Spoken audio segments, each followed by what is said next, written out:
আসসালামু আলাইকুম শিক্ষার্থীরা, আশা করি তোমরা সবাই খুব ভালো আছো। সবাই আমন্ত্রণ জানাচ্ছি আজকের এই ক্লাসটাতে। বাচ্চারা, আমাদের আজকের এই ক্লাসটা তোমাদের পরিণীতি অনুশাসন প্রথম পত্রের অধ্যায় ৩ মূল্যবোধ, আইন, স্বাধীনতা ও সাম্য এই টপিকটার উপরে হবে। আজকে আমি এই টপিকটা একদম ইন ডিটেইলস কিছু পড়াবো না, বাট এই টপিকটা কিভাবে পড়তে হয় এবং কিভাবে পড়লে তুমি তোমার পরীক্ষার প্রশ্ন কমন পাবা সেই বিষয়ে নিয়ে আমরা কথাবার্তা বলবো। এবং মজার বিষয় হচ্ছে গিয়ে ক্লাসের একদম শুরুতেই তোমাদেরকে এই চ্যাপ্টার থেকে বিগত বছরে আসছে এটার উপরে বেস করে আমি তোমাদের জন্য এই চ্যাপ্টারটা সাজেশন দিব।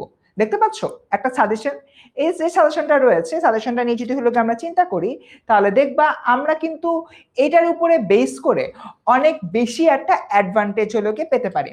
সো আমি যদি দেখি, এক সেকেন্ড বাচ্চারা, ওকে, ফুল স্ক্রিন দিয়ে দিলাম। সো আমি যদি দেখি এটা আমাদের এই যে সম্পূর্ণ সাজেশনটা রয়েছে, মূল্যবোধ, আইন, স্বাধীনতা ও সাম্য, এই যে টপিকটা, এই টপিকের ভেতরে যে সাব টপিক গুলো আছে ওই সাব টপিক কোনটা কি পরিমাণ ইম্পর্টেন্ট, যেটা যত বেশি বোর্ডে আসে তত বেশি ইম্পর্টেন্ট। ঠিক আছে, সেভাবে একটা সাজেশন আমি তোমাদেরকে দিয়ে দিয়েছি। এরপরে তোমাদের একদম বেসিক মূল্যবোধের হচ্ছে গিয়ে তোমার এই যে ভ্যালুস গুলা, বৈশিষ্ট্যগুলো নিয়ে কথাবার্তা বলবো, ভিত্তি বা উপাদান নিয়ে কথাবার্তা বলবো। তারপর যদি আমি সামনের দিকে জলদি জলদি আগাই, এখানে এসে কিছু আমরা এমসিকিউ সলভ করব। তারপর সুশাসন নিয়ে আমাদের কথাবার্তা বলা রয়েছে। দেন এগেন এই যে আইনের উৎস নিয়ে কথাবার্তা বলা আছে, যেহেতু মূল্যবোধ, আইন, স্বাধীনতা ও সাম্য। সো এই সকল বিষয় ফ্র্যাঙ্কলি আমাদের যে কয়েকদিন পর থেকে অর্থাৎ জুলাই মাস থেকে যে আমাদের সিভিক্সের ক্লাসটা শুরু হবে, সেই সিভিক্সের ক্লাসে কিন্তু একটা মজার ঘটনা ঘটবে। মজার ঘটনাটা কি, আমরা এই একটা টপিক ৪-৫টা ক্লাসে, এই একটা চ্যাপ্টার ৪-৫টা ক্লাসে পড়াবো। এবং যখন আমি ৪-৫টা ক্লাসে পড়াবো তখন আসলে দেখা যাবে যেটা আরো অনেক বেশি মানে ডিগ ডাউন করে, ডিপ ডাইভ করে হচ্ছে আমি পড়াতে পারবো। বাট আজকে যেহেতু মাত্র ১ ঘন্টার একটা ক্লাস, অ্যারাউন্ড ৭:৩০টার মধ্যে ক্লাস শেষ হয়ে যাবে, মাঝে মাঝে নামাজের ব্রেক আছে, তো সবকিছু মিলায় আজকের ক্লাসে কিভাবে আসলে চ্যাপ্টারটা পড়া উচিত, কোন টপিকগুলো এখনই হলো দাগায় ফেলা উচিত, সেটা নিয়ে বেসিক্যালি কথাবার্তা বলবো। দ্যাট মিনস আমি সাজেশনের উপরে সাজেশন দিব। সো মোটামুটি হচ্ছে কি এতটুকুই। আমরা যদি হলো গিয়ে দেখি, তোমরা যারা হলো ক্লাসে আসছো একটু কাইন্ডলি কমেন্টে বলো সবকিছু বুঝতে পেরেছো কিনা, এবং তোমাদের মধ্যে কারা কারা আমাকে চেনো না, ভুল বললাম, চেনো না, কারা কারা আমাকে চেনো না, কখনো আমার কোনো ক্লাস পাও না, সেটা একটু কমেন্টে জানাও।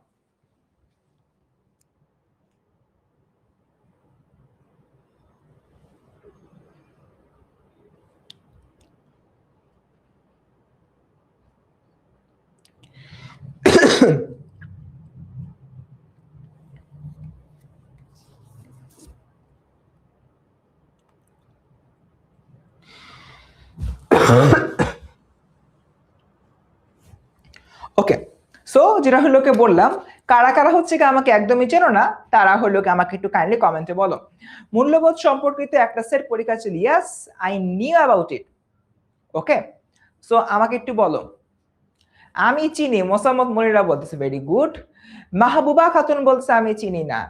ওকে, চাঁদনি বলতেছে আমি 2.2 এর ছাত্রী, চিনবাই চাঁদনি। ওকে, বাংলা প্লাস সিভিক্স এর টিচার ফারদিন না, আমার নাম ফারসিম। ফারদিন হচ্ছে তোমার কেমিস্ট্রির টিচার, গাধা। আচ্ছা, রচিতা পাল বলছে ভাইয়া আজ প্রথম আপনার ক্লাস করছি। মাইশা মারিহা, হ্যাঁ আলহামদুলিল্লাহ, ইনশাল্লাহ সবাই আমাকে চিনবে। ঠিক আছে, সো যারা যারা আমাকে চেনো তারা তো চেনোই, যারা চেনো না তাদের উদ্দেশ্য হচ্ছে কি আমি একটু আমার নিজের যে পরিচয়টা রয়েছে পরিচয়টা হলো গিয়ে দিয়ে দিই। ওকে, আমি হচ্ছে কি তোমাদের ফারসিম ভাইয়া, আমি হচ্ছে তোমাদের ফারসিম ভাইয়া 10 মিনিট স্কুলে গত 7 বছর ভাই সময় ধরে পড়াচ্ছি, এবং ঢাকা বিশ্ববিদ্যালয় থেকে আমি আমার অনার্স এবং মাস্টার্স দুটো ডিগ্রি হলো অর্জন করেছি। তো বলতে পারো মোটামুটি অনেক লম্বা একটা সময় ধরে পড়াই এবং পড়ানো এর মধ্য দিয়ে আছি, এবং আশা করছি আজকের এই ক্লাসটা করার মাধ্যমে তোমরা কিন্তু তোমাদের জায়গা থেকে অনেক বেশি লাভবান হবা। তাহলে চলো আমরা আর হচ্ছে দেরি না করি, দেরি না করে আমাদের যে মূল ক্লাসটা রয়েছে মূল ক্লাসটার দিকে চলে যায়। আর হ্যাঁ, একটা কথা বলি, আজান দিলে আমি সময় মতো ঠিকই তোমাদের নামাজ ব্রেক দিব, অ্যারাউন্ড 7টা থেকে 7:10 তোমাদের নামাজে বিরতি থাকবে। দেন 7:30 পর্যন্ত আমরা ক্লাস করব, ক্লাস করে হচ্ছে আমরা বাসায় চলে যাবো। তোমরা তো বাসায় আসছো, আমি বাসায় যাবো আর কি। আচ্ছা ঠিক আছে, এই অধ্যায়ের গুরুত্ব এইচএসসি শুরুতেই দেখো, এইচএসসির জন্য অধ্যায়টা কি পরিমাণ গুরুত্বপূর্ণ সেটা আমি বেসিক্যালি দিয়ে দিচ্ছি। আমাদের এই অধ্যায়টা থেকে অনেক বড় একটা টপিক হচ্ছে মূল্যবোধের ধারণা। 2 3 4 5 এইটা তোমার 5 স্টার সমপরিমাণ ইম্পর্টেন্ট। এটা কি? এটা তোমার 5 স্টার সমপরিমাণ ইম্পর্টেন্ট। এরপর দেখি এটা তোমার কি হয়েছে, এটা কত কত সালে আসছে, অনেকবার কিন্তু এটা বিভিন্ন বোর্ডে আসে। আমি যদি একবার জাস্ট র্যান্ডামলি গোনা দেই লাস্ট 6 বছরে 1 2 3 4 5 6 7 8 9 10 11 12 13 14 15 16 17 18 19 20 লাস্ট তোমার 6 বছরে এই টপিকটা থেকে তোমার 20টা প্রশ্ন আসছে। ক্যান ইউ ইভেন ইমাজিন একটা টপিক থেকে 6 বছরে 20টা প্রশ্ন আসছে? 20টা! এটা কি তোমার আদৌ মাথার মধ্যে নেওয়া যায়? ইহা কি আদৌ সম্ভব? সো এক্স্যাক্টলি এমন একটা জায়গা থেকে আমি তোমাদেরকে বলতেছি তোমরা যে কাজটা হলো করবা, এই যে সম্পূর্ণ টপিকটা রয়েছে এই মূল্যবোধ আইন ও স্বাধীনতার সাম্যর মধ্যে থেকে মূল্যবোধের ধারণাটা বেশি ভালো করে পড়বা। ক্লিয়ার আমরা এতটুকু?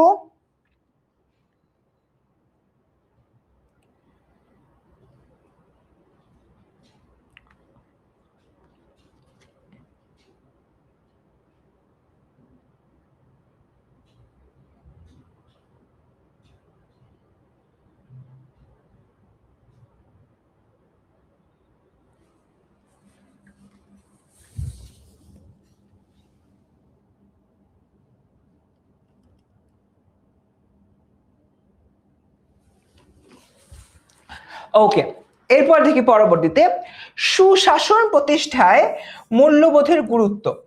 আমাদের এই জিনিসটা পড়ার আগে একটা অদ্ভুত বিষয় বুঝতে হবে, মূল্যবোধের সাথে সুশাসন বা গুড গভর্নেন্সের একটা সম্পর্ক।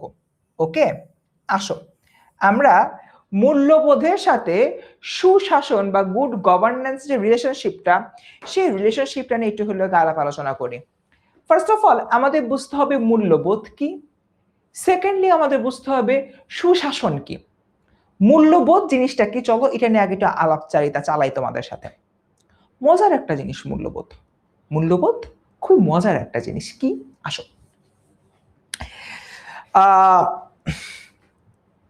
ক্লাসটা 6:30 শুরু হওয়ার কথা ছিল, এখন 6:30টার সময় আমার মনে হলো আমার একটু ঘুম পাচ্ছে, আমি একটা কাজ করি, আমি একটু ঘুমাই উঠি, এই 7টা থেকে ক্লাস নেবো। 7:30টার সময় ঘুমাই গেছি, আমার ঘুম ভাঙতে 7:15টায়। 7:15টার সময় ঘুম থেকে উঠলাম, উঠে ভাবলাম 6:30 থেকে ক্লাস নেওয়ার কথা ছিল, 7:15 বাজে গেছে, ভাবছিলাম 7টা থেকে উঠে ক্লাসটা নিব, নিতে পারলাম না, ক্লাসই নিব না, ক্লাস নিলাম না। হইতেই পারে, বাট আমার যে ক্লাস নেওয়ার কথা ছিল, আমি যে ক্লাসটা ক্যান্সেল করলাম, আমার যে হুট করে একটা মুড সুইং হইলো, এই ব্যাপারটা আমি তোমাদেরকে বললাম না। তোমরা 6:30 থেকে শুরু করে 7:30 পর্যন্ত অ্যাপে বসে অপেক্ষা করতে করতে করতে করতে ড্রেন্ড আউট হয়ে গেলে, বিরক্ত হয়ে গেল। এটার মানে কি? এটার মানে হচ্ছে আমার ভিতরে আসলে মূল্যবোধটাই নাই, আমার ভিতরে রেসপন্সিবিলিটিটাই নাই। রেসপন্সিবিলিটি আসলে মূল্যবোধের মধ্যে পড়ে, সে দায়িত্ববোধটাই নাই, যার মাধ্যমে আমি আসলে এটা প্রুফ করব, যার মাধ্যমে আমি এটা প্রুফ করব যে আমি একজন ভালো মানুষ। এবার মূল্যবোধের সাথে যে সুশাসনের রিলেশনশিপটা, এবার একটু ব্রডার অ্যাসপেক্টে চিন্তা করো। আমি তো খুব একটা ক্ষুদ্র অ্যাসপেক্টে বললাম। সে ধরো আমি খুবই বড় একটা কর্মকর্তা, আমি হচ্ছে কোনো একটা জেলার ডেপুটি ম্যাজিস্ট্রেট বা কোনো একটা জেলার জেলা প্রশাসক। তার মানে বুঝতেই পারতেছো আমার বেশ পাওয়ার আছে, একটা জেলারে পুরো আমি চালাইতেছি। এখান থেকে বরিশাল বিভাগে কারা কারা আছে একটু কাইন্ডলি জানাই তো। বরিশাল বিভাগে কারা কারা আছে, একটু হাত পা মাথা জাত সবাই একটু তুলি আকাশের দিকে। যা সে ধরো বরিশাল বিভাগের কোন একটা জেলার আমি প্রশাসক বা কোন একটা উপজেলার আমি ইউএনও। সো আমার কাছে একটা প্রজেক্ট আসছে, প্রজেক্টটা হচ্ছে কি তোমার এডুকেশন সিটি প্রজেক্ট। তোমার হচ্ছে গিয়ে ওই উপজেলায় আমার একটা বিশ্ববিদ্যালয় বানাইতে হবে। সো আমাকে সাপোজ ধরো 50 কোটি টাকা দিছে সরকার থেকে। আমি যেহেতু ইউএনও বা আমি যেহেতু ডিস্ট্রিক্ট কমিশনার, সো আমার তো ইভেন্চুয়ালি টাকা পয়সা তো আমি হ্যান্ডেল করবো। তো আসছে 50 কোটি টাকা। সো আমি ভাবলাম ঠিক আছে অনেক টাকা দিচ্ছে, একটা নাম আসতে আচ্ছা মেঘা আছে, তো ধরো মেঘা যে এলাকায় থাকে ওই এলাকায় আমাকে একটা ইউনিভার্সিটি তৈরি করার জন্য আমাকে হলো 50 কোটি টাকা দিছে। সো আমি ভাবলাম যে 50 কোটি টাকা দিচ্ছে মামা, 50 কোটি টাকা তো অনেক টাকা। কাজ করি, টাকাটা ভাগ করে ফেলে, ভাগ করে 30 কোটি টাকা আমি আমার পকেটে ঢুকাবো। রইল বাকি 20 কোটি টাকার মধ্যে 10 কোটি টাকা হচ্ছে গিয়ে আমার অফিসে সবার মধ্যে বিলাবো, যাতে কেউ কোনো কাহিনী না করতে পারে। আর 10 কোটি টাকা আছে, এই 10 কোটি টাকা দিয়ে কোনো রকম একটা ইউনিভার্সিটি বানাবো। সো ইভেনচুয়ালি কিছু একটা হলো, সে 10 কোটি টাকা দিয়ে একটা ইউনিভার্সিটি বানাইছে। এখন তুমি চিন্তা করো, একটা ইউনিভার্সিটি বা একটা বিশ্ববিদ্যালয় প্রতিষ্ঠার জন্য 50 কোটি টাকা দেওয়া হয়েছিল, সেখানে ওই লোকটা মাত্র 10 কোটি টাকা ব্যবহার করে একটা বিশ্ববিদ্যালয় বানাইছে। ওটাই কোনো বিশ্ববিদ্যালয় হবে? বিশ্ববিদ্যালয় জাতের মধ্যে পড়বে? Eventually the answer is no. তার মানে ওই লোকটার মধ্যে কিসের অভাব ছিল? ওই যে ডিস্ট্রিক্ট ম্যানেজার বা ওই যে ডিস্ট্রিক্ট কমিশনার, জেলার প্রশাসক, এই আল্লাহর বান্দাটার মধ্যে কিসের অভাব ছিল? একটু কাইন্ডলি কমেন্টে বলি। দেখো, আমি বাস্তব জীবনের উদাহরণ দিয়ে কিন্তু পড়াচ্ছি, একটু লোকে দেখি ওই ডিস্ট্রিক্ট কমিশনটার মধ্যে কিসের অভাব ছিল, মানে ওয়াটস হি ল্যাগিং বিহাইন্ড, সে কিসের অভাবে পড়ছিল, আমরা একটু হইলো কি দেখি। আচ্ছা নুসরাত জান, তোমাকে টাকা দিব না, সমস্যা নেই, হ্যাঁ রে শখের দিয়ে কমতে নেই। ওই লোকটার মধ্যে কিসের অভাব ছিল বা একটু বলি, একটু কাইন্ডলি কমেন্টে বলি, একটু আমরা সবাই একে অপরের সাথে কমস করি, কমিউনিকেশন করি।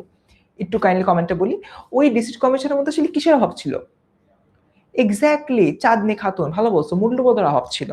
তার মানে তার ভেতরে এই মূল্যবোধ নামক জিনিসটার অভাব থাকার কারণে, সে কিন্তু সুশাসন বা গুড গভর্নেন্সটা প্রতিষ্ঠা করতে পারে নাই। মূল্যবোধের অভাব থাকার কারণে সে কি করছে? সে হলো কি করছে, তোমার দুর্নীতি। আর দুর্নীতি করা মানে আমার সেখানে সুশাসনের অ্যাবসেন্স রয়েছে, তো এই যে সবকিছু রয়েছে, এই সবকিছু মিলে আমার আসলে এই পয়েন্ট অফ ভিউ থেকে চিন্তা করতে হবে। সো আমরা মূল্যবোধ এবং সুশাসনের মধ্যে কিন্তু একটা সৌন্দর্যের সম্পর্ক বিদ্যমান, সেই সুন্দর সম্পর্কটা আমরা বুঝে গেলাম। আচ্ছা, গেল। এরপর দেখি আইন এবং নৈতিকতার সম্পর্ক।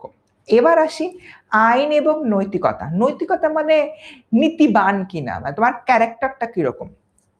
আমি এখন খুবই একটা বার্নিং এক্সাম্পল দিব, এবং বার্নিং এক্সাম্পল আমি এটা আমার ইউনিভার্সিটি প্রেক্ষাপট থেকে দিব, কারণ এরকম জিনিস আমি আমার ইউনিভার্সিটিতে, আমি কোথা থেকে পড়াশোনা করছি? আমি ঢাকা বিশ্ববিদ্যালয় থেকে পড়াশোনা করছি। ঢাকা বিশ্ববিদ্যালয় এমন একটা জায়গা যেখানে পড়ার জন্য সবাই আসলে স্বপ্ন দেখে। আই গেস তোমাদের অনেকের মধ্যে সেই স্বপ্ন আছে যে আমি একদিন ঢাকা বিশ্ববিদ্যালয়ে পড়বো, বা আমি একদিন বুয়েটে পড়বো, বা আমি একদিন ঢাকা মেডিকেল কলেজে পড়বো। আমরা কিন্তু অনেকেই এই ধরনের স্বপ্ন দেখি, অনেকেরই ড্রিম এখন থেকে। সো তোমার কাছে কি মনে হয়, ঢাকা বিশ্ববিদ্যালয় থেকে পাশ করে আসা একজন শিক্ষার্থীর ভেতরে, মানে সে হচ্ছে কি তোমার একটু মানে অন্য লেভেলে থাকবে, যাকে দেখলেই মনে হবে যে তোমার, যাকে দেখলেই হলো কি মনে হবে যে তাকে আমি সম্মান করি, রাইট? আমি কি ঠিক বলতেছি? ঠিক বললে কমেন্টে বললে হ্যাঁ হ্যাঁ ঠিক বলছেন। মানে যাকে হয়তো সে ধরো তুমি হলো ঢাকা বিশ্ববিদ্যালয়ে চান্স পাইছো, তুমি কোনো আত্মীয় বাড়িতে হ্যাঁ করতে গেলে, আত্মীয়রা বলবো না হ্যাঁ আমার ভাতিজা বা আমার ভাস্তা ঢাকা বিশ্ববিদ্যালয়ে পড়ে, সবাই কিন্তু চান্স পায় না, হ্যাঁ বুঝো বুঝো, একটা সিটের এগেনস্টে 100 জন মানুষ ফাইট করে। আমার না এখনো হচ্ছে কি মনে আছে, বুঝছো, আমি ঢাকা বিশ্ববিদ্যালয়ে, আমি একটু অন্য প্রসঙ্গে যে কথাটা বলতেছি, মানে জাস্ট একটু আবেগতাড়িত হয়ে কথাটা বলতেছি আর কি। 2019 সাল, 2019 ছিল আমার এইচএসসি বছর। তো এইচএসসি পরীক্ষা দেওয়ার পরে আমি একদিন ঢাকা ইউনিভার্সিটি অ্যাপ্লাই করে ফেলছি। অ্যাপ্লাই করার পরে তোমার হচ্ছে গিয়ে পত্রিকায় একটা নিউজ আসছে, সেই নিউজটা হচ্ছে ঢাকা বিশ্ববিদ্যালয়ে এবার একটা সিটের এগেনস্টে তোমার, ভুল বললাম, একটা সিটের এগেনস্টে 1 লাখ, মানে ঢাকা বিশ্ববিদ্যালয় টোটাল অ্যাপ্লাই পড়ছে হইল কি 1,09,000, 1,09,000 হইল কি অ্যাপ্লাই পড়ছে।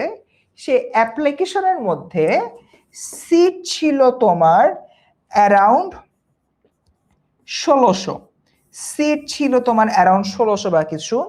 তার মানে একটা সিটের এগেইনস্টে তোমার 99 জন ফাইট করতেছে। আমি তখন মাত্র এইচএসসি রেজাল্ট পাইছি, মানে ভালো রেজাল্ট করছি, বাসার মধ্যে বিছানার মধ্যে বসে বসে পেপারটা পড়তেছিলাম। আমি জাস্ট মানে পেপারের মধ্যে পড়তে পড়তে আমি বসা ছিলাম, বসা থেকে আমি শুয়ে মানে বাসার সিলিং ফ্যানের দিকে তাকায় তাকায় ভাবতেছিলাম আমার তাহলে একটা সিট পাইতে হলে 98 জনরা হটাইতে হবে। তখন তো ছোট না, তোমাদের বয়সী তো। তো আমি শুনে শুনে হচ্ছে কি তোমার কি বলে শুয়ে শুয়ে আমি সিলিং এর দিকে তাকায় ভাবতেছিলাম আমার এই বিশ্ববিদ্যালয়ে পড়তে হলে কি করতে হবে, আমার আগে 98 জন সরাইতে হবে। এটা মারবাড়ির আবদার ভাই। সো যাই হোক, এটা আমার তখন ওই মুহূর্তে একটা চিন্তা ভাবনা আসছিল, এটা মানে রিলেটেবল না ক্লাসের সাথে, জাস্ট মানে কথা প্রসঙ্গে বললাম। ওকে, সো যেটা তোমাদেরকে বলতেছিলাম, এবার আসি মূল বিষয়। তো ঢাকা বিশ্ববিদ্যালয়ের একজন শিক্ষার্থী, মনে হবে যেটা মানসম্মত ব্যাপার, এক্স্যাক্টলি মেঘা যেটা বলছো, মানসম্মত একটা ব্যাপার, খুব ভালো, খুব আচার আচরণ ভালো হবে। সে ধরো একটা কিসের প্রোগ্রাম হচ্ছে, এটা তোমার বিয়ের প্রোগ্রাম হচ্ছে, একটা বিয়ের প্রোগ্রাম হচ্ছে, ওইখানে যে বিয়ের যে বর, মানে যে লোকটা বিয়ে করবে, সে ঢাকা বিশ্ববিদ্যালয় থেকে পাশ করছে। সে আউট অফ নো হোয়ার তার যে শ্বশুরবাড়ি রয়েছে, শ্বশুরবাড়ির আত্মীয় স্বজনদের সামনে যে সিগারেট খাওয়া শুরু করলো, ফুক ফুক ফুক ফুক করে সিগারেট খাচ্ছে। তো মানুষজন তখন বলবেন ছেলেটা বেয়াদব নাকি, কি করতেছে না করতেছে, এখানে এসেছে এসব স্মোক করতেছে, বলবে। কিংবা ঢাকা ইউনিভার্সিটির একটা ছেলে তোমার কি বলে বাস স্ট্যান্ডে দাঁড়ায় সিগারেট খাচ্ছে, কিংবা বাস স্ট্যান্ডে দাঁড়ায় হচ্ছে মানে পাবলিক প্লেসে দাঁড়ায় উচ্চস্বরে কথাবার্তা বলতেছে, হয়তো কোনো একটা বিষয় কথা কাটাকাটি হয়েছে কারোর সাথে, ফোনে হলে তাকে গালিগালাজ করতেছে। তখন তোমার মনে হবে না যে এই লোকটার মধ্যে তো নৈতিকতা বলতে কিছু নাই, এর মধ্যে নীতি বলতে কিছু নাই, বেয়াদবি করতেছে, যত্রতত্র গালিগালাজ করতেছে, পাবলিক প্লেস মানতেছে না, ঢাকা বিশ্ববিদ্যালয় থেকে পাশ করে কি লাভটা হইল, হবে কিনা? দেখো আমি কিন্তু এখানে দুইটা মজার কাহিনী বলে ফেলছি, যেটা তোমরা হয়তো অনেকে না জানার কারণে বোঝো নাই। একটা জিনিস কি বলছি, যে পাবলিক প্লেসে ওপেনলি স্মোক করতেছে। আরেকটা জিনিস বলছি, কারোর সাথে কথা কাটাকাটি হয়ে মারামারি করতেছে বা গালিগালাজ করতেছে। এখন এই যে আমি দুইটা কথা বলছি, বাংলাদেশের পেনাল কোড অনুযায়ী বা সংবিধান অনুযায়ী এই দুইটাই কিন্তু ইভেন্চুয়ালি আইনের আওতায় আওতায় পড়ে এমন শাস্তিযোগ্য অপরাধ। ফর এন এক্সাম্পল, কেউ যদি ওপেনলি স্মোক করে তাহলে কিন্তু তাকে 50 টাকা জরিমানা, আর মেবি হলো কি 1 সপ্তাহ না 6 সপ্তাহে জেল জরিমানা, একটা ব্যাপার আছে বাংলাদেশ সংবিধান অনুযায়ী। কেউ যদি রাস্তায় ওপেনলি মারামারি করে এবং যাকে মারতেছে সে যদি নিকটস্থ থানায় যে তার বিরুদ্ধে মামলা করে, ইনস্ট্যান্ট কিন্তু যে হলো গে মারছে তাকে আজকে গ্রেফতার করা হবে এবং বলা হবে যে তদন্ত প্রমাণিত না হওয়ার পর্যন্ত অভিযুক্ত ব্যক্তি একজন আসামি। দুইটাই কিন্তু তার মানে শাস্তিযোগ্য অপরাধ। এখন এই যে দুইটা বিষয়, এই দুইটা বিষয় কিন্তু আসলে তোমার নৈতিকতার মধ্যে পড়তেছে, তুমি কতটা নীতিবান সেই নৈতিকতার মধ্যেটা পড়ে। নৈতিকতা তোমার ভেতরে না থাকলে তুমি সমাজে আকাম করবা। তোমার নৈতিকতা নাই, মনে হইলো আচ্ছা ঠিক আছে, ভাইয়া তার মানি ব্যাগটা এখানে রাখছে, মানি ব্যাগটা নিয়ে চুরি পালায় যাই, মানি ব্যাগটা আমি চুরি করে ফেলি, মনে হতেই পারে, মানে এটা তো আসলে নৈতিকতার ব্যাপার স্যাপার। তো তুমি মানি ব্যাগ চুরি করলো, মানি ব্যাগ চুরি করার পর আমি তোমাকে হচ্ছে গিয়ে পুলিশে দিলাম, তার মানে আমার এক্স্যাক্টলি ওই মোমেন্টে আইনের বিষয়টা চলে আসছে। তার মানে আব্বাজানেরা আম্মাজানেরা, এখানে যে ডিফ্যাক্টরটা আমাদের মাথায় রাখতে হবে, তুমি যদি অনৈতিক কোনো কাজকর্ম করো দ্যাট মিনস এটা তোমার ক্যারেক্টারের মধ্যেই নাই, at that moment, at that time, what you will be done সেটা হচ্ছে তুমি আইনকে অমান্য করতেছো। বুঝতে পারছো? আইন বা ল ওয়ন্ট সাপোর্ট ইউ, ল তোমাকে তখন কোনো প্রকার সাপোর্ট দিবে না। এই হচ্ছে আমার আইন এবং নৈতিকতার সম্পর্ক। আমাকে একটু কাইন্ডলি কমেন্টে বলো, এর আগে কেউ কি এভাবে আইন এবং নৈতিকতার সম্পর্ক নিয়ে কথা মানে এভাবে বুঝাইছে?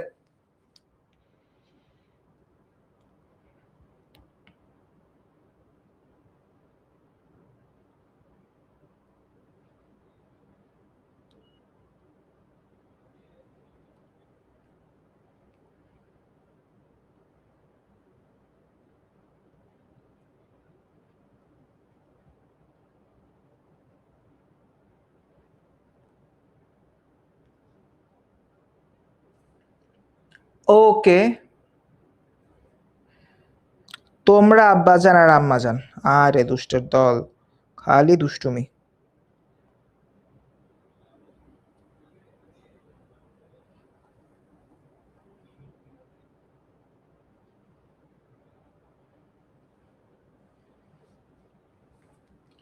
ওকে, সো আমরা কিন্তু আজকে একটু অন্য ওয়েতে আইন এবং নৈতিকতার সম্পর্কটা পড়লাম। এবার আসো স্বাধীনতা এবং সাম্যের ধারণা। দেখো, স্বাধীনতা এবং সাম্যের ধারণা। স্বাধীনতা আমি এমন একটা শব্দ, যে শব্দটা সবাই যদি নিজের মতো ভোগ করতে নেয় তাহলে পৃথিবীতে সাম্য থাকবে না। বুঝো বুঝো, সাম্য মানে সমতা, স্বাধীনতা মানে ফ্রিডম। সবাই যদি যে যার মতো স্বাধীনতা ভোগ করে পৃথিবীতে সাম্য থাকবে না। এই মজার জিনিসটা কি তোমরা বুঝতে পারছো না? আমি যে অনেক একটা হাই ওয়েটের কথা বলছি, এটা কি মাথার মধ্যে ঢুকছে? সবাই যদি যার যার মতো স্বাধীনতা ভোগ করে তাইলে পৃথিবীতে সাম্য বলতে কিছু থাকবে না। দেখে আমরা বুঝতে পারছি নাকি একটা মানে জীবনমুখী একটা এক্সাম্পল দিয়ে বুঝাবো?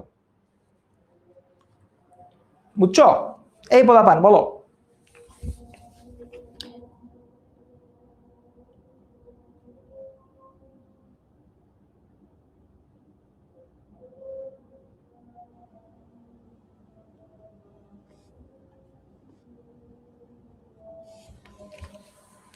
আমরা কি বুঝছি? আচ্ছা, কেউ কেউ বলছো বুঝতে পারছো, এবার জীবনমুখী উদাহরণ কি চাও? একটা জীবনমুখী উদাহরণ দিয়ে বলি।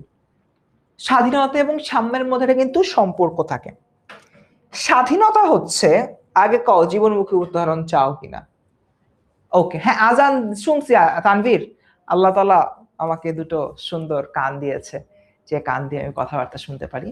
আজান আমি শুনেছি, 7টার সময় নামাজে ব্রেক দিব। ওকে, একটা এক্সাম্পল দিই। স্বাধীনতা, আমি স্বাধীনতা ভোগ করবো, ভালো লাগতেছে না, আজকে আমি ক্লাস নিব না। ক্লাস নিব না, আমি ইচ্ছা করতেছে না। এটা আমার স্বাধীনতা না? আমি তো স্বাধীনতা ভোগ করতেছি এই বাংলাদেশে, একটা গণতান্ত্রিক রাষ্ট্রে বসবাস করি, আমি স্বাধীনতা ভোগ করতেছি। আমি আজকে ক্লাস নিব না, আমি আজকে ক্লাস নিব না, আমি স্বাধীনতা ভোগ করতেছি। এটা কিন্তু আমি চাইলেই করতে পারি। তাহলে আমি তোমাদের প্রতি ইনজাস্টিস করলাম না?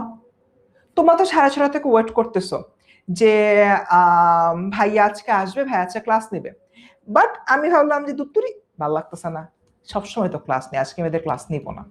আজকে হচ্ছে কি আমি আমার নিজের মতো স্বাধীনতা ভোগ করব। আমি এখন কি বলে রাস্তার মধ্যে বসে গলা ছেড়ে গান গাইবো। সো আমি আজ স্বাধীনতা ভোগ করব না।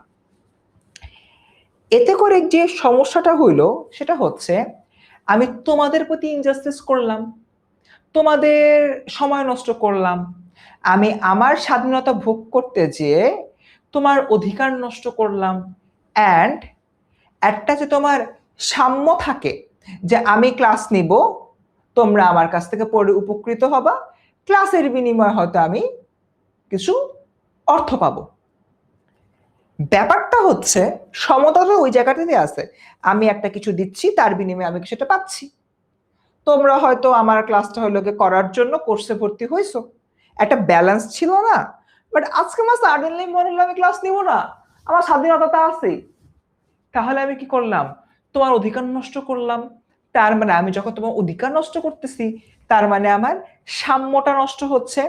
তাই স্বাধীনতা বা ফ্রিডম অনেক সময় ইকুইটিকে ধ্বংস করে দেয়। সো ইকুইটিকে যদি আমি ধ্বংস করে ফেলি তাহলে সেটা আর স্বাধীনতা থাকে না, তখন সেটা একটা নেগেটিভ অ্যাসপেক্টে কনভার্ট হয়ে যায়। বুঝছি এবার আমরা এটা বাবারা? মানুষজন এটাকে আমরা বুঝতে পারছি? 7টার সময় তো নামাজের ব্রেক দিব, আর 7টা বাজে 5 মিনিট বাকি, 5 মিনিট পরে নামাজের ব্রেক দিব। আমরা এটা বুঝতে পারছি বিষয়টা? Very good. ওকে, আগাই সামনের দিকে। আইন, স্বাধীনতা ও সাম্য এদের পারস্পরিক সম্পর্ক ভেরি ভেরি ইম্পর্টেন্ট। আসো, আইন মানে হচ্ছে কি আমার ল, স্বাধীনতা মানে হচ্ছে কি আমার ফ্রিডম, সাম্য মানে হচ্ছে কি ইকুইটি। ফর অ্যান এক্সাম্পল, আমি অবাধ স্বাধীনতা পালন করতে গিয়ে সমতা নষ্ট করতেছি, আর এই সমতা রক্ষার জন্য আমার তখন কি হবে? আইন প্রয়োগ হবে। তার মানে তুমি যদি অবাধ স্বাধীনতা পালন করতে যে অপরের ক্ষতি করো, অবাধ স্বাধীনতার রক্ষা মানে পালন করতে যেয়ে অপরের ক্ষতি করো, তখন তোমাকে রুখতে আইন আসবে। এবার আমি বুঝছি বিষয়টা, এবার কি আমরা বুঝতে পারছি বিষয়টা? দেখো, আমার অবাধ স্বাধীনতা বন্ধ করার জন্য আইন আসতে হবে। ক্লিয়ার? এটা আমরা জীবনমুখী এক্সাম্পল দিয়ে তোমাদেরকে বুঝাচ্ছি ব্যাপারগুলো। ওকে, সো এরপর হচ্ছে গিয়ে তোমার গণতান্ত্রিক মূল্যবোধের ব্যাখ্যা এবং নিজ জীবনে গণতান্ত্রিক মূল্যবোধ চর্চা, এই যে ম্যাটারগুলো এগুলো অ্যাকচুয়ালি এখানে স্টেপ বাই স্টেপ হইল গিয়ে আছে। সো এই যে তোমার ব্যাপারটা আমরা মোটামুটি এতটুকু ক্লিয়ার হয়েছি? ক্লিয়ার হলে কমেন্টে লিখি ক্লিয়ার। It's been 7 almost. আমরা এখন 10 মিনিটের বিরতিতে যাব। একটু কাইন্ডলি কমেন্টে বলি আমরা সবাই বুঝতে পেরেছি কিনা।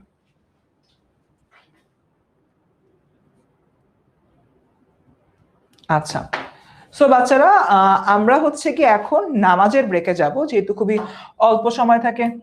নামাজের নামাজ ব্রেকে যাব। ক্লাস শুরু হবে 7:08-এ, তোমার 6:57-এর মতো বাজে। আমাদের 10 মিনিটের নামাজের ব্রেক, ঠিক আছে? তো আমরা সবাই 10 মিনিট নামাজের ব্রেকটা নিয়ে নিই, নামাজ পড়ে এসে ঠিক 7:08-এ আবার জয়েন করবা। Thank you.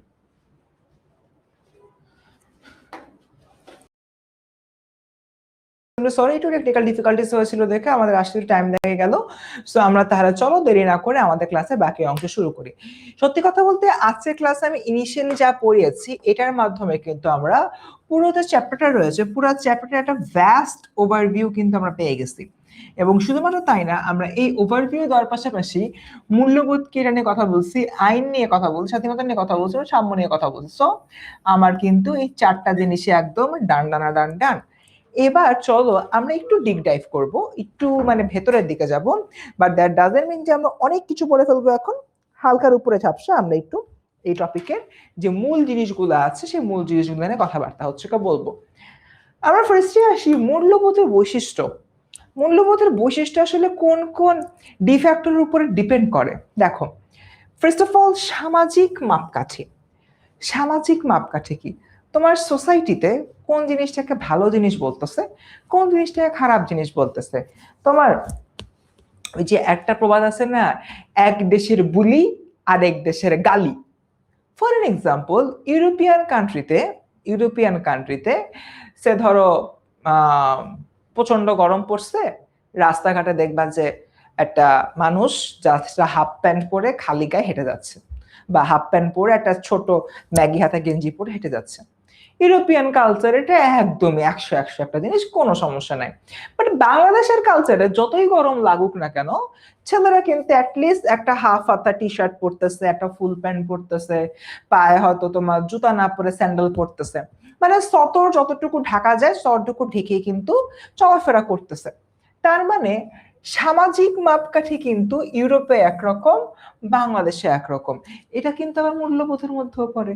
সে ধরো একটু যদি কেউ হাল ফ্যাশনের কোনো কাপড় চোপড় পরে, অনেক সময় বলে না ইস পরিবার থেকে কিছু শেখায় নাই তাই এই টাইপের কাপড় চোপড় পরছে, বলে না? বলে কিন্তু।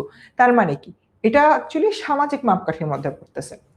এরপর দেখি আমরা পরবর্তীতে এই জায়গাটাতে পরিবর্তনশীলতা এবং নৈতিকতা। এটাও তোমার মূল্যবোধের হলো কি একটা হিউজ ইম্পর্টেন্স বা হিউজ একটা তোমার বৈশিষ্ট্য। সো আল্লাহর বান্দারা, বৈশিষ্ট্যটা কি? চলো আমরা একটু ব্যাখ্যা করি। বৈশিষ্ট্যটা হচ্ছে আমাদের এই যে মূল্যবোধটা রয়েছে, মূল্যবোধটা আসলে আমি কিভাবে, কিসের প্রেক্ষাপটে চিন্তা করছি, কি জায়গা থেকে ভাবছি, কিভাবে এই বিষয়টা নিয়ে অ্যাকচুয়ালি আমি তোমার দেখতেছি। চলো একটু তোমাদেরকে এটাকে ইন ডিটেলসে হলো কি এই বিষয়টা নিয়ে আলাপ আলোচনা করি। ফর এন এক্সাম্পল, পরিবর্তনশীলতা। আমি এখন 2026 সালে অবস্থান করছি। 2026 সালে আমি এমন একটা মানে বিশ্ব অবস্থান করতে যখন পুরো বিশ্ব টেকনোলজি বা টেক ইন্ডাস্ট্রিতে অনেক বেশি আগায় গেছে। সো আমি যদি চিন্তা করি আমার তাহলে নিজের সোসাইটির মধ্যে পরিবর্তন আনতে হবে, সবাইকে তোমার টেকনোলজিক্যাল জিনিসপত্র ইউজ করতে হবে। বাট আমি কি করলাম? ইউজ করতে চাই টেকনোলজির খারাপ দিকটা অ্যাডপ্ট করলাম। কেন খারাপ দিকটা অ্যাডপ্ট করলাম? কারণ আমার ভেতরে মূল্যবোধ নাই, আমার ভেতরে নৈতিকতা নাই, আমার ভেতরে ওই ভ্যালুইটা নাই যার মাধ্যমে অ্যাকচুয়ালি আমি কোনো ভালো জিনিস গ্রহণ করতে পারবো। নাম্বার 3, পরিবর্তনশীলতা ও আপেক্ষিকতা। এটার মানে কি আল্লাহর বান্দারা? এটা হচ্ছে আমার পরিবর্তন হবে, ঠিক আছে, বাট আমার সোসাইটি বা আমার চারপাশের মানুষ কতটুকু পরিবর্তন গ্রহণ করতেছে ওটা আমার মাথায় রাখতে হবে। এখন ফর এন এক্সাম্পল, আমরা এক টেকনোলজি নিয়ে যেহেতু কথাবার্তা বলতেছিলাম, টেকনোলজিতে আমি অতটাও হাইফাই হয়ে যায় নাই। আজকের একটা ক্লাস আমি না নিয়ে একটা রোবট এসে নিবে। তার মানে আপেক্ষিকতাটা এখানে কি বোঝায়? আপেক্ষিকতা মানে তোমার জন্য যেটা প্রয়োজন বা তোমার জন্য যতটুকু লাগে ততটুকু। সো এরকম একটা জায়গা থেকে তোমার যে পরিবর্তনটা হবে সমাজে, সেটা তোমার জন্য যতটুকু প্রয়োজন অতটুকুই নিতে হবে। তুমি যদি তার চেয়ে বেশি হলেও গ্রহণ করো, তাহলে দেখা যাবে যে তোমাকে এখানে কি করা হচ্ছে, তুমি হলো কি সমাজে মানে ডিটাচড হয়ে পড়তেছো, এরকম হলো কি একটা অবস্থা। ওকে, এরপর দেখি তোমার বিভিন্নতা।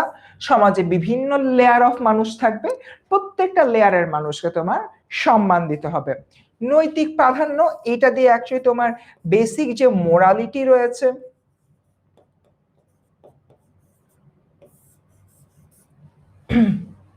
বুঝছো, ওই মোরালিটিকে বুঝায়। এই যে মোরালিটিকে বুঝাচ্ছে এটা আমাদের মাথায় রাখতে হবে। যোগসূত্র সেতু বন্ধন, একে অপরের সাথে আমার যে সম্পর্কটা স্থাপন করছি সেটা এখানে আলাপ আলোচনা করা হচ্ছে। এরপর দেখি মূল্যবোধের ভিত্তি বা উপাদান।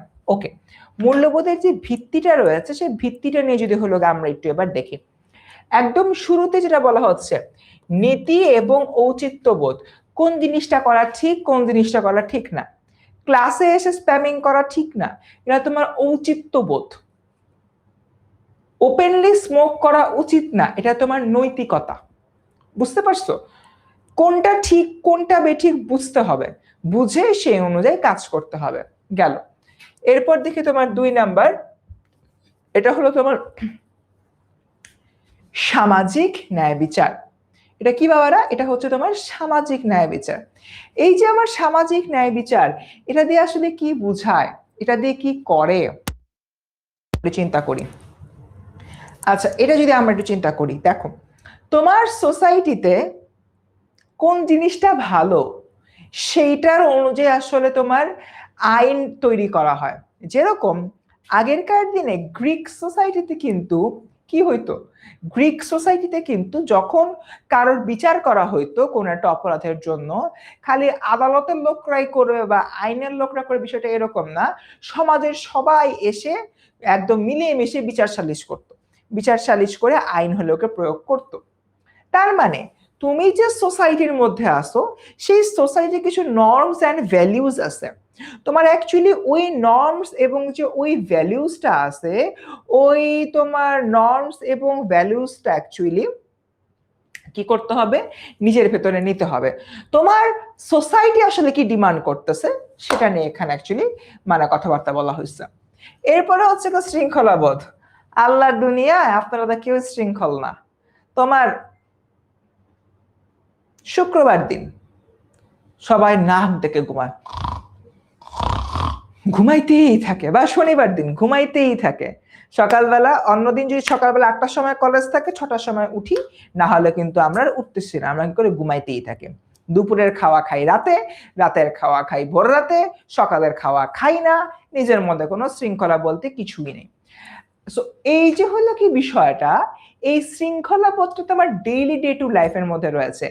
একইভাবে এই জিনিসটা তোমার সোসাইটির মধ্যেও ইনজেক্টেড রে বাপ, এই জিনিসটা সোসাইটির মধ্যেও ইনজেক্টেড। তোমার সোসাইটির একটা শৃঙ্খলা রয়েছে। ফর অ্যান এক্সাম্পল, বাংলাদেশের যে সোসাইটিটা, বাংলাদেশের সোসাইটিতে যদি হচ্ছে গিয়ে আমি চলাফেরা করতে নেই, দেখা যায় যে আমার গুরুজনদের সাথে ভালো ব্যবহার করতে হচ্ছে, তারপর নিজের মতামত প্রকাশের ক্ষেত্রে একটু আমাদের শেখি ভাবে থাকতে হয়, কিংবা যদি হলো গিয়ে আমি চিন্তা করি আমাদের যে পোশাক আশাক রয়েছে, পোশাক আশাকের মধ্যে মার্জিত বোধ এবং শালীনতা, এই জিনিসগুলো কিন্তু আমাদের রাখা লাগে, তাই না? সো এটা হচ্ছে কি আমার সোসাইটির শৃঙ্খলা বোধ। ওকে, হোপফুলি বুঝতে পারছি। একজন বলছো নয়ন কুণ্ডু বলছো ঔচিত্য বোধ বুঝে নেই। নয়ন কুণ্ডু আমাকে একটু কমেন্টে অ্যান্সার দাও, তোমার কি মনে হয় তোমার কি পড়াশোনা করা উচিত নাকি উচিত না? তোমার নয়ন একটু আমাকে অ্যান্সার দাও, তোমার কি পড়াশোনা করা উচিত নাকি উচিত না?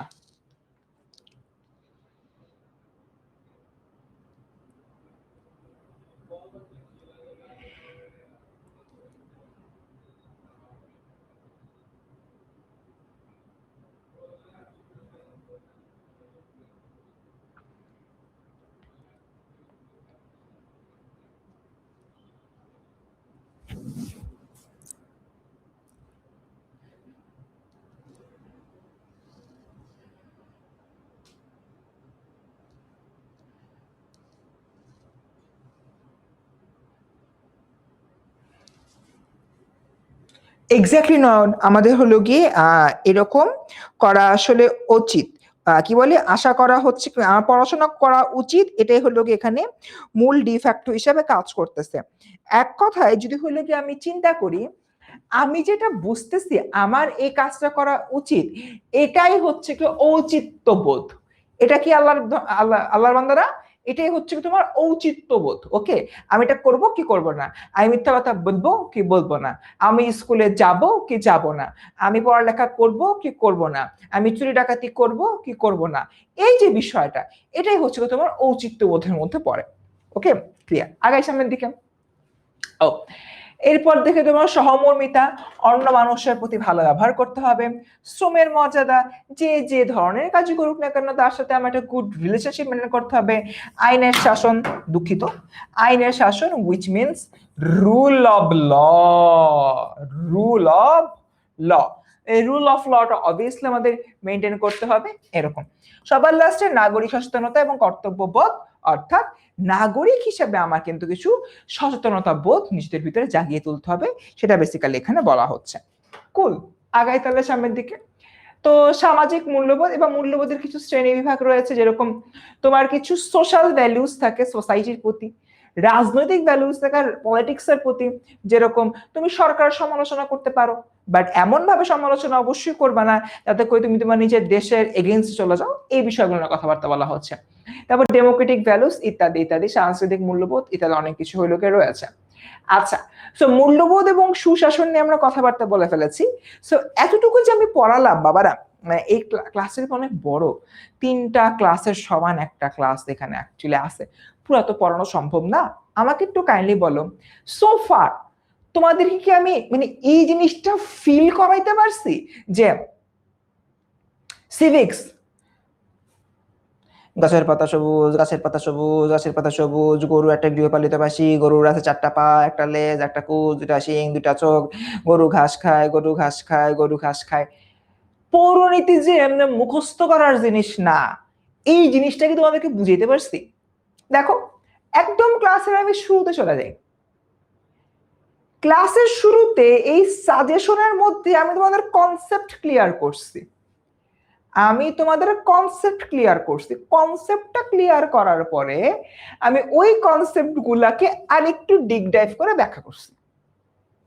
মানে গাছের পাতা সবুজ, গরুর আছে 4টা পা, একটা লেজ, 2টা শিং, 2টা চোখ, একটা নাক, গরু জাবর কাটে, গরু জাবর কাটে, গরু ঘাস খায়, গরু ঘাস খায়, গাছের পাতা সবুজ, গাছের পাতা সবুজ।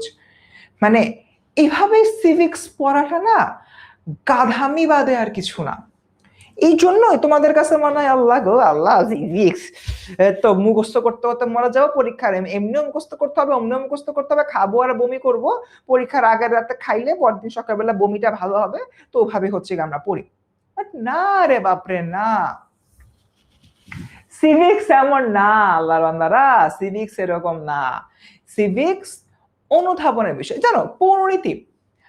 আমি একটা তোমাদের সাথে এখন একটা জিনিস শেয়ার করব, খুবই একটা টপ সিক্রেট শেয়ার করব। তোমরা কেউ বলতে পারো আমি কোন ব্যাকগ্রাউন্ডের, সায়েন্স, কমার্স নাকি আর্টস? মানে আমার এসএসসি এইচএসসি আমি কোন ব্যাকগ্রাউন্ড থেকে পড়ছি? এনিওয়ান অফ ইউ জানো? আমি তোমাকে 2টা প্রশ্ন করবো, প্রথম প্রশ্ন এটা, কেউ কি জানো যে আমি কোন ব্যাকগ্রাউন্ডের?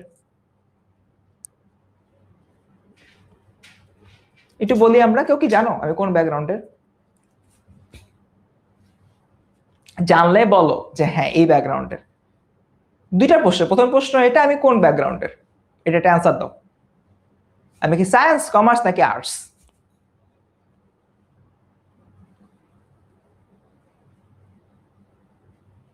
হ্যাঁ পোলাপান রিপ্লাই দাও। সবাই এখন জি ভাই জি ভাই করে এখন কথা বলতেছে না। Maybe arts. মিম বলতেছে 100% সায়েন্স। আরে বাবা, একজন বলে কমার্স। ওকে, সো একজন যে বলছো 100% সায়েন্স, সে 100% সঠিক বলছো। আমি 100% সায়েন্সের স্টুডেন্ট। বাট আমি যে তোমাদেরকে সিভিক্স পড়াচ্ছি, পড়াইতে যে কি তোমাদের কি মনে হচ্ছে যে এই লোকটা কখনো আর্টসে পড়েই নাই? এটা সেকেন্ড কোশ্চেন। এটা তোমার পড়াইতে যে এটা কখনো মনে হয়েছে এই লোকটা কখনো আর্টসে পড়ে নাই? এনি ওয়ান অফ ইউ, কারোর কি এটা মনে হয়েছে?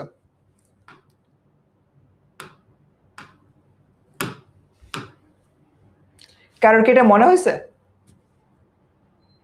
না, আর্টসে না বাবা, আমি সায়েন্সের, পিওর সায়েন্সের স্টুডেন্ট। ওকে, কারোর কি এটা মনে হয়েছে যে না এই লোকটা কখনোই মানে মানে আমি যে পড়াচ্ছি, পড়াইতে গিয়ে কখনো মনে হয়েছে এই লোকটা সিভিক্স পড়াইতে পারতেছে না? কি নাহার বলতেছে না, এটা ফিল হয়নি। এইবার কেন এটা হইছে আমি তোমাদেরকে বলি। আমি ছোটবেলা থেকে প্রচুর বই পড়তাম, প্রচুর বই পড়তাম, প্রচুর পাগলের মতো বই পড়তাম। আমি ছোটবেলা থেকে খুবই একটা ইন্ট্রোভার্ট টাইপের মানুষ ছিলাম। আমার তেমন একটা বন্ধু সন্ধু ছিল না। সো আমার মা কি করতাম, আমার মা আমার খালি বই কিনা দিত, আমি বই পড়তাম। বই, বইয়ের মধ্যে থাকতাম। আমার এখনো অনেক বই দেখা যায় যে আমার শোকেজের 2 তাক ভরা খালি বই বই বই বই বই। এখন টুকটাক বই পড়াই হয় ভালো। মজার ব্যাপার হচ্ছে ছোটবেলায় আমি ডিবেট করতাম, বিতর্ক করতাম। বিতর্ক করার জন্য আমার সমাজনীতি, রাজনীতি এগুলো নিয়ে পড়াশোনা করা হতো। ঢাকা বিশ্ববিদ্যালয়ে আমি আমি সায়েন্স যদিও এইচএসসি পর্যন্ত পড়ছি, বাট পড়ার পরে আমার কাছে মনে হয়েছে যে সায়েন্স আমি আসলে আর মজা পাচ্ছি না, আমি এবার সামাজিক বিজ্ঞানে সুইচ করব। তো ঢাকা বিশ্ববিদ্যালয়ে আমি সামাজিক বিজ্ঞান অনুষদ থেকে পড়াশোনা শেষ করছি। তো সামাজিক বিজ্ঞান অনুষদে যখন আমি পড়াশোনা করি, সামাজিক বিজ্ঞান অনুষদের প্রত্যেকটা সাবজেক্টেরই ফার্স্ট ইয়ারে পলিটিক্যাল সায়েন্স 101 বা রাষ্ট্রবিজ্ঞান পড়ানো হয়। এই রাষ্ট্রবিজ্ঞান পড়তে গিয়ে আমার সিভিক্সের প্রতি ভালোবাসাটা জন্মে, এবং তখন থেকে আমি আসলে সিভিক্স নিজে পড়ি, অন্যদেরকে পড়াই। এখন একটা দেখো, একটা মজার জিনিস দেখো বাবারা, আমি তোমাদেরকে এটা মানে উৎসাহ দেওয়ার জন্য বলতেছি না, বা আমি তোমাদেরকে এটা নিয়ে কি বলে তেল মারার জন্য বলতেছি না, খাঁটি বাংলা ভাষায় বলতে গেলে আমি তোমাদেরকে একটা রিয়েলিটি বলতেছি। আমি একটা সায়েন্সের স্টুডেন্ট, পলিটিক্যাল সায়েন্স বা রাষ্ট্রবিজ্ঞান পড়তে যে সিভিক্সের প্রতি ভালোবাসা জন্মে, আর ডিবেট করতাম দেখে ওই জায়গা থেকে সিভিক্সের প্রতি ভালোবাসা জন্মে। এরপর আমি সিভিক্স পড়ছি, সিভিক্স পড়াচ্ছি। তোমরা সেখানে পিওর আর্টসের স্টুডেন্ট, পিওর হিউম্যানিটিস স্টুডেন্ট, তোমরা তাহলে সিভিক্সটা কেন পরীক্ষার আগের রাতে মুখস্থ করো? তোমরা তো তাহলে এর চেয়েও ভালো পারবা, কারণ তোমাদের ব্রেইনটা ওভাবে তো অপারেট হয়, তাই না? সো আমি যদি এরকম একটা জায়গা থেকে চিন্তা করি, আমি যদি হচ্ছে কি নিজের মতো করে সিভিক্সটা অনুধাবন করে ফিল করে তোমাদেরকে পড়াইতে পারি, সেখানে তোমরা পিওর হিউম্যানিটিস স্টুডেন্ট সিভিক্সটা আরো ভালো পারবা, রাইট? এরকম একটা জায়গা থেকে আমাদের যে এন্টায়ার কোর্সটা আছে, কোর্সটা আমি এমন ভাবে সাজাইছি যাতে করে সিভিক্সের প্রতি তোমার একটা ভালোবাসা সৃষ্টি হয়। গাছের পাতা সবুজ, গাছের পাতা সবুজ করে পরীক্ষার আগের রাতে মুখস্থ করে পরীক্ষার হলে ব্ল্যাক করে বমি করে দিয়ে আসাটা আসলে ঠিক না। আমি এক্স্যাক্টলি এই জিনিসটা তোমাদেরকে শেখাচ্ছি। ওকে, জান্নাতুল মা মুখস্থ করে না খুবই ভালো। আমি তোমাদেরকে একটু দেখাই দিই, আমাদের জুলাই মাস থেকে বেসিক্যালি ক্লাস শুরু হবে, কিভাবে আমরা আমাদের কোর্সে জয়েন করতে পারবো। আমরা সবাই 10ms.com, এই যে তোমার ওয়েবসাইটটা রয়েছে, ওয়েবসাইটে চলে যাব। ওয়েবসাইটে চলে যাওয়ার পরে আমরা হলো গিয়ে এইচএসসি 27, আমরা এইচএসসি 27 এই বাটনে হচ্ছে ক্লিক করব। এই বাটনে ক্লিক করার পরে ডান দিকে দেখবা হিউম্যানিটিজ, আমরা এই বাটনে ক্লিক করব। মানবিকের মধ্যে অনেকগুলো কোর্স রয়েছে, এই যে দেখো এখানে এইচএসসি 27 অনলাইন ব্যাচ পৌরনীতি, আমরা এখানে চলে যাব। 4,000 টাকার কোর্স অলরেডি ছাড় দেওয়া আছে, তুমি 2500 টাকায় কিনতে পারবা। একটা তোমার প্রোমো কোড আছে, প্রোমো কোডটা আমি বলতেছি,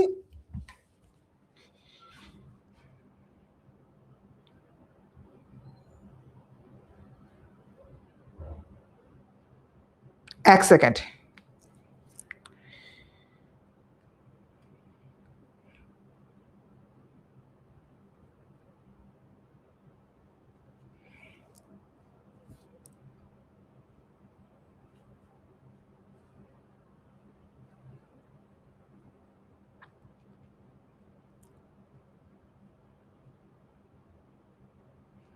ওকে, সো তোমরা যে কাজটা করবা, তোমাদের যে এই কোর্সটা রয়েছে, এই কোর্সে ওকে,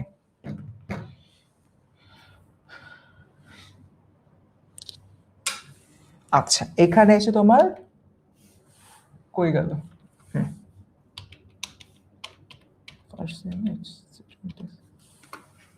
আচ্ছা এটা তো হচ্ছে না। যাই হোক, এখানে তোমরা চাইলে যদি কোনো প্রোমো কোড পেয়ে থাকো, সেই প্রোমো কোড পাওয়ার জন্য 16910 তে কল দিতে পারো তোমরা। তাহলে ইন দ্যাট কেস এই তোমার 4000 টাকার কোর্সটা রয়েছে, এটা তোমরা 2500 টাকায় হলে কিনে ফেলতে পারবা, ঠিক আছে? সো এইভাবে চাইলে তোমরা শুধুমাত্র পরিণতির কোর্সটা হলে কিনতে পারো, এটা একটা হতে পারে। আর আরেকটা জিনিস এখানে হতে পারে, এই যে 27-এর জন্য পরিণতি এবং ইকোনমিক্স তুমি হচ্ছে কি একসাথে কিনতে পারো, ঠিক আছে? পরিণতি এবং ইকোনমিক্স, যাদের পরিণতি এবং ইকোনমিক্স রয়েছে, এরা তোমরা চাইলে একসাথে এই কোর্সটা কিনে ফেলতে পারো। ওকে, ডান। সো বাচ্চারা আসলে হ্যাঁ, আমাদের ক্লাস শেষ, একজন একটু আগে জিজ্ঞাসা করছিলাম, কারণ দেখো অনেক স্লাইড তো বাবা, এত স্লাইড কিন্তু আসলে পড়ানো সম্ভব না। বাট আমাদের যে জুলাই মাস থেকে ক্লাস শুরু হচ্ছে, এই টপিকটার উপরে আমার 3টা ক্লাস বরাদ্দ দেওয়া রয়েছে, আমরা ইনশাআল্লাহ সেগুলো হলো পড়বো। কারো কি কোনো প্রশ্ন আছে বাচ্চারা? তোমাদের আজকের ক্লাসটা কেমন লাগছে সে ব্যাপারে তোমরা চাইলে রিভিউ দিতে পারো। এইচএসসি 27 স্টার স্টুডেন্টস 10MS এই গ্রুপে তোমরা রিভিউ দিতে পারো। ক্লাস রিভিউ দিলে আমি বুঝতে পারবো তোমার হচ্ছে গিয়ে কেমন কেমন পড়িয়েছি। এবং শুধুমাত্র তাই না, আমি অলরেডি 2জন স্টুডেন্টকে হলো আমার তরফে গিফট দিব, আর 2জনের জন্য অপেক্ষা করছি। তোমরা যারা যারা ভালো রিভিউ দিবা তাদের মধ্যে থেকে একজনকে আমি মাস্টার বুক গিফট করব, ঠিক আছে? আমাদের যে বাংলা মাস্টার বুকটা রয়েছে, সে বাংলা মাস্টার বুকটা যদি তোমাদের না থাকে সেটা গিফট করব, না হলে যে কোনো রকমের গল্পের বই আমি তোমাদের গিফট করব। That's all. ওকে, কারো কোনো প্রশ্ন আছে বাচ্চারা? সিভিক্স এর জন্য তোমরা আমাদের লেকচার শিটই এনাফ হবে। আমরা লেকচার শিট দিব, তো মানে অনলাইন ভার্সন দিব, পিডিএফ দিব। আর পাশাপাশি মোজাম্মেল স্যারের বইটা হচ্ছে তোমরা কিনে নিতে পারবা। না, নয়নকুণ্ড এই ক্লাসের পিডিএফ পাবা না, আমাদের ডেমো ক্লাসের পিডিএফ আসলে দেওয়া হয় না। ওকে, তো স্টুডেন্ট আজকের মতো এতখানি, দ্রুত কোর্সে ভর্তি হয়ে যাও। জুলাই মাস থেকে ক্লাস শুরু হচ্ছে, দেখা হচ্ছে পেইড ব্যাচের ক্লাসে। আসসালামু আলাইকুম।